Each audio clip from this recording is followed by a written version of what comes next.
As we all know, Apple Pages is a substitute to MS Word from Microsoft, and it is completely free. It is equivalent or better than MS Word. We can insert video, web video, YouTube video in the page document. Also, we can put multiple images in the pages, as you can see in this video. To put YouTube video, copy link of the YouTube video and paste it in Pages. In Moments, video is ready to play in Pages.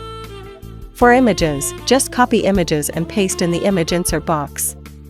You can put multiple images in the box.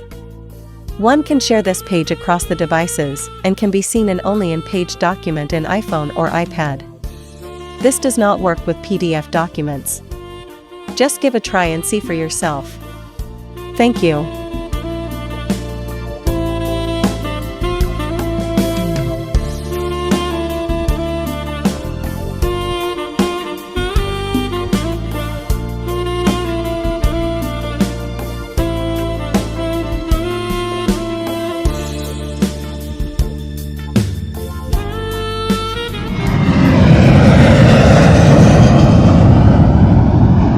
Please like, share, and subscribe. Thank you.